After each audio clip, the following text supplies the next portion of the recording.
Welcome to Living Legends Podcast. We're here with retired Lieutenant Tommie Williams. Tommie Williams, glad to have you here. Glad to be here. So let's start a little bit of where are you from? Tell us a little about yourself. Well, I was born in Miami, Florida. I guess there's very few of us left that was born here. Not too many. I was born in Overtown in Jackson. Jackson Hospital. I don't know what they called it at that time, but it was Jackson Hospital. And it was the one that was on Second Avenue and approximately 11th Street. And then they moved over to where is it, 12th Avenue? I believe so. Right. And did you always go to junior high school? Yeah, I went to high school. Went to, first I started over at Phyllis Wheatley Elementary, and it's still there. From there, I went to Booker T. Washington for a year. From there, I went to Brownsville for 2 years. And from there, I went to Northwestern to finish up my senior year. The reason why I went to Brownsville, because we moved from Overtown to Brownsville. Oh, okay. And so that's why we changed schools there. And did you play any sports there? What did you do there in high school? Yes, in high school I ran track. What? I wasn't very good, but I ran track. I was a distance runner. Okay. Miler, and played a little bit of football. Ended up in one game. Hey. I was I don't know. From there, I went. After I graduated, I started to work, and I started raising a family. Right. I got married when I was 19 years old. Wow. And that's when I had Robin.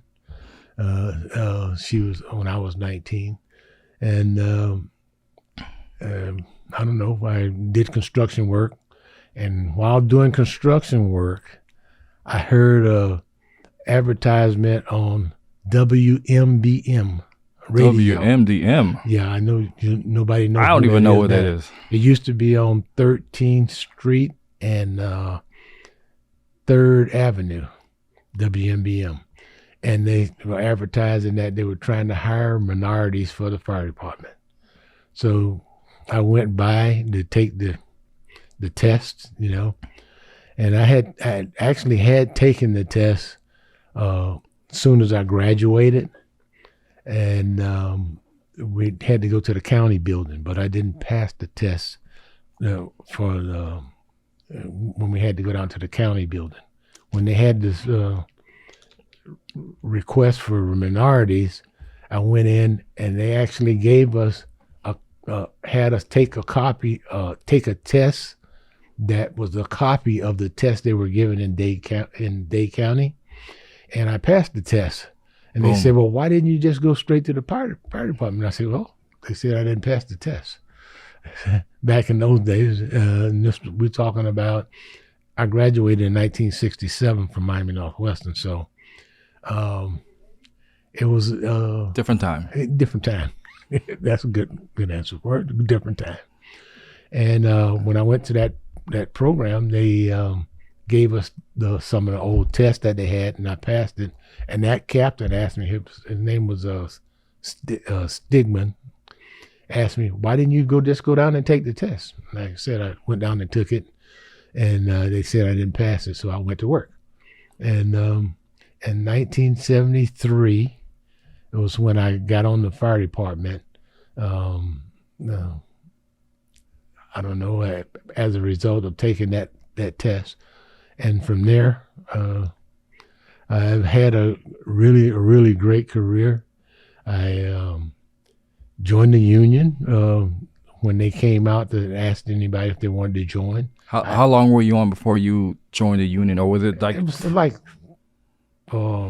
7 months, I think, before we got out of fire college, because you had to go to fire college first, and then after that they had the union came in and asked if anybody wanted to join the union. And I had never been in the union before, so hey, I was game. Put my name in the hat. Yeah. And I don't know, I became during the union time, I became I ended up being the vice president emeritus of the union today. I was on the executive board for a little while before that. And we had our union meetings in a place in Miami Springs. It was Miami Springs. I don't know if it was the fire department or the police department, but we had our meetings there in one, had a little one room thing. And eventually 1403 got their own building, and we started having our meetings there. And like I said, it's been a really good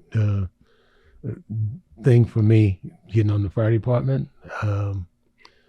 I believe when I first got on, they were only paying, I think it was $6,900 a month, a pay period. And then I was on the department maybe 5 months, and we got a raise to about $7,000 a year. But that was through the union bargaining and stuff. And I said, oh man, I'm glad I joined this union. Paid off. Yeah, it paid off. But like I say, all in all, it's been good. One of my daughter, Robin, she came to me when I was working at a station. Back up just a second. I worked in the Station 3. My very first station was Station 17 on right here, 36th Street, and I don't know what happened to that is now. Across from TGK? TGK wasn't there then. Wow. So that was my first shift. I remember coming in, stayed up all night and all day. I couldn't go to sleep because I was excited. And my next station was Station 3.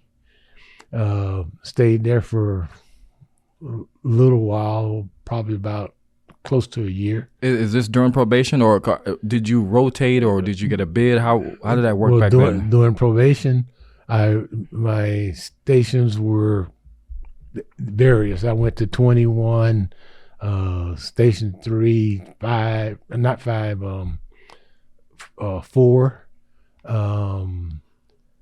and what other station there? I worked at 11, worked at 26. I worked at a lot of stations during my probation period. And so, and when my bid was at Station 21. That was my very first bid I had. Was at 21. 21, ladder 21. And Dominic Barbera was the lieutenant on that truck, who was also the president of the union. And I stayed there for a bid period because it wasn't exciting enough for me. I wanted to get out and go to fires. Well, 21 was kind of slow back in those days. We know about 21. And so I left there and I went to Station 3. And I stayed there for a year. After Station 3, I went to Station 11, and I stayed there for 15 years. 15 years. But Station 11 wasn't where it is now. It was on 167th Street and 37th Avenue, right next to the police station.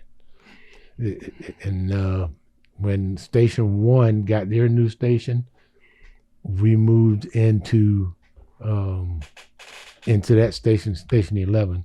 And after that, we moved into our station that you know as 11 now. I can't remember what year it was, but anyway, it was nothing there but the bank and the Mint. that was the only thing that was down that street. And hey, it was like I said, it was a good life. And my daughter, while I was working at 11, Robin, who's the deputy chief now, came over and said, "Daddy, I want to get on the fire department." And I said, "You sure you want to do this dirty work?" And she said, "Yeah." So I said, "Okay." So she started coming by the stations, and all the guys in the station said, "You sure she want to do this?" I said, "Yeah." I said, "Okay, well, we'll help her," because I was riding Rescue 11, okay, and we were always in and out. Was no 38, wasn't no stations around at that time. So we once we went out in the morning, sometime we didn't get back. But the guys in my station assisted Robin in learning how to do certain things that the fire department had. That was before she got on. It's just to make sure she was interested. What was there an Explorer program back then, or was there anything like that? No Explorer program. No. Wow. So, after 11, I got a CR spot that I did 26, 7, 11, and 19, I believe. And after that, I got a bid at 26. No. I left 11 and went to station 20, was the one that used to be over across the bridge on 79th Street.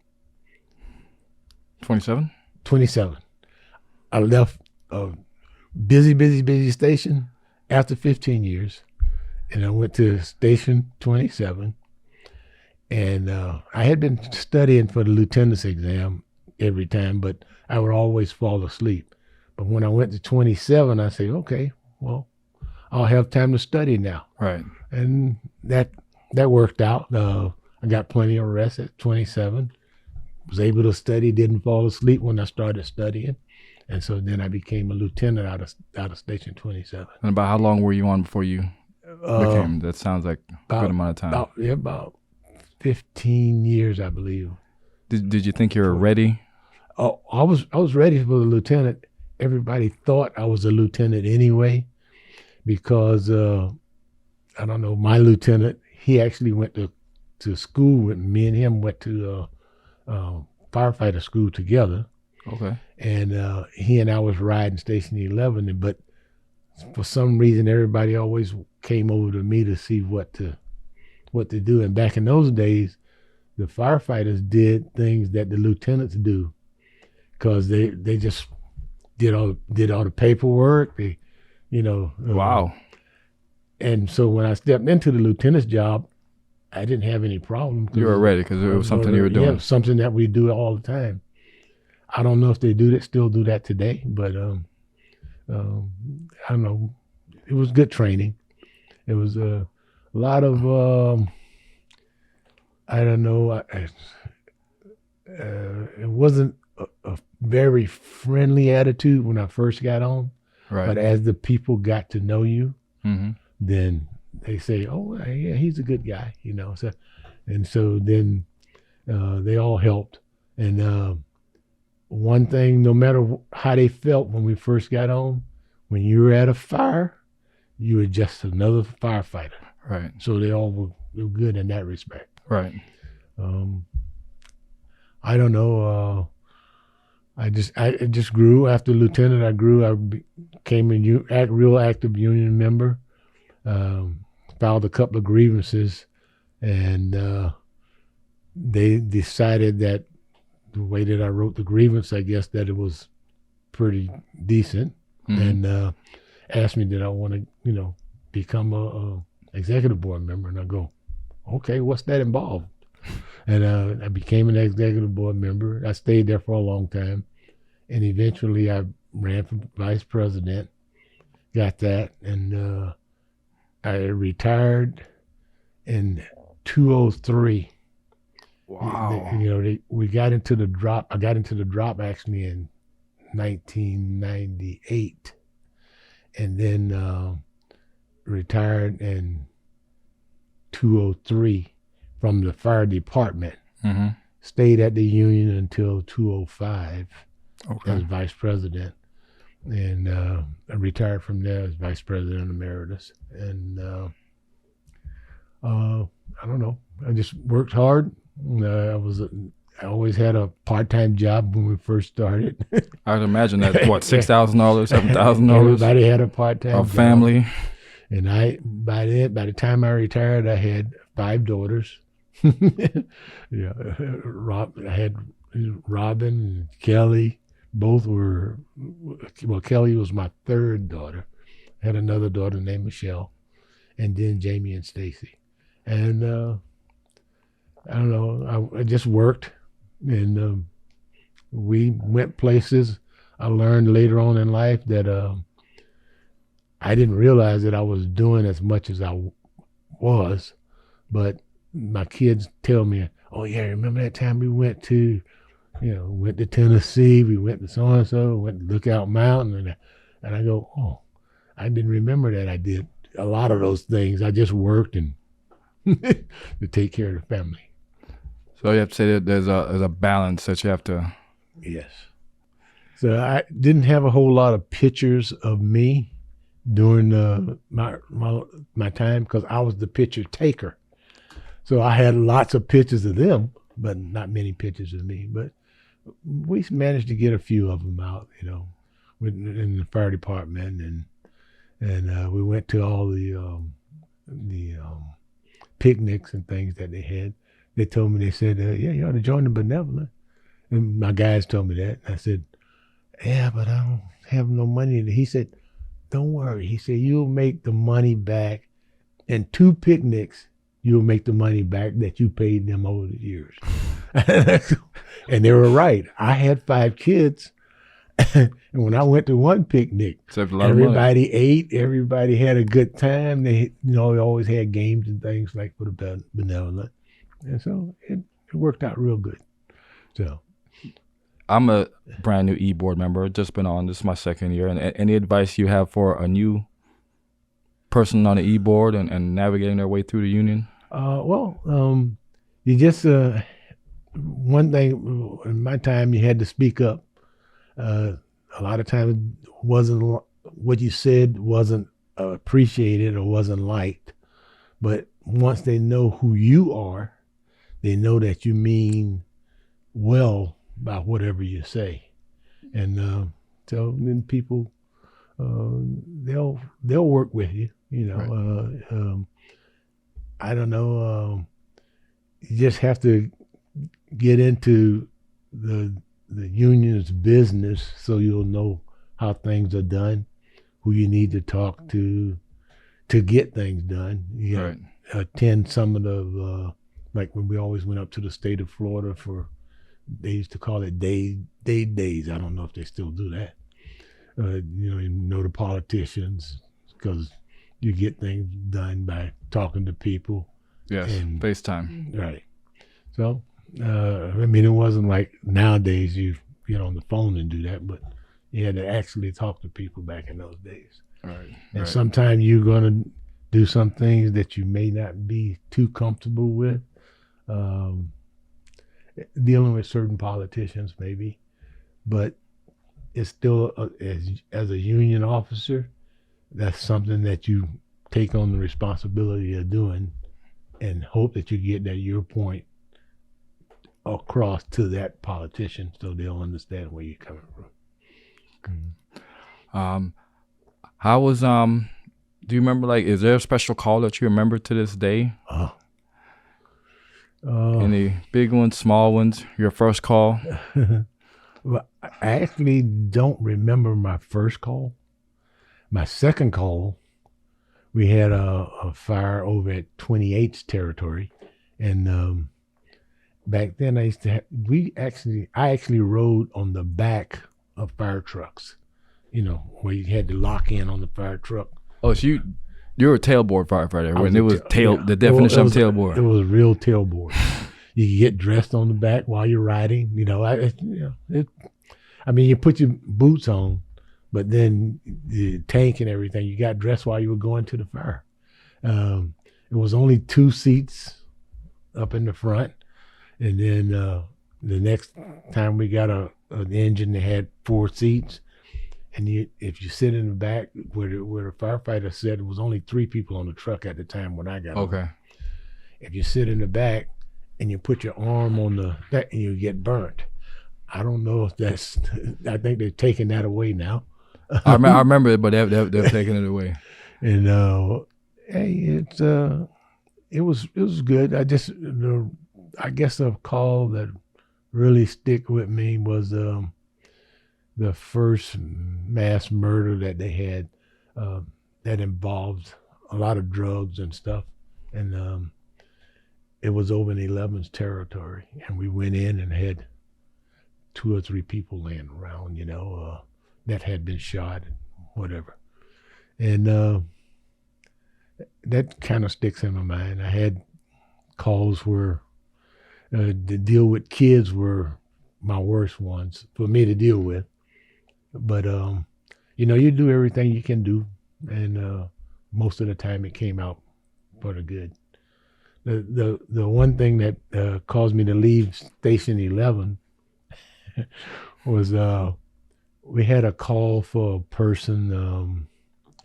It was a strange call back in those days, but it said this person is need a rescue, and it said, did they give any information? They said, well, they're exhausted because they worked all day. And I go, you sure you want us to roll on something like that? And the dispatcher said, do you have a problem with that, Station 11? And we said, no, ma'am. So I got in the truck, and that was what caused me to bid Station 27. After all those calls I had run for years and years and years, and I go, this is really getting to be a ridiculous thing. But it was all good. So it was something that you just learn to live with. That's all. Just go on the call. Yeah. Just go. Yes, we'll go. We're on our way. No, I'm pleased to see the department moving in the track that it is. A lot of today at the ceremony, I met a lot of the guys that I've worked with, and they're all a lot of them retired now. Very few probably left on the department that came in when I was leaving. Right. I say I've been gone about 20 years, so it's one or two that was on the department while I was here. How's retirement? Retirement, it's great. I all those years I worked all the time, and when I retired, I said I just want to do whatever I want to do, and it turns out that being retired is one of the greatest things that could ever happen to you. Just keep working, do a good job, and when you retire,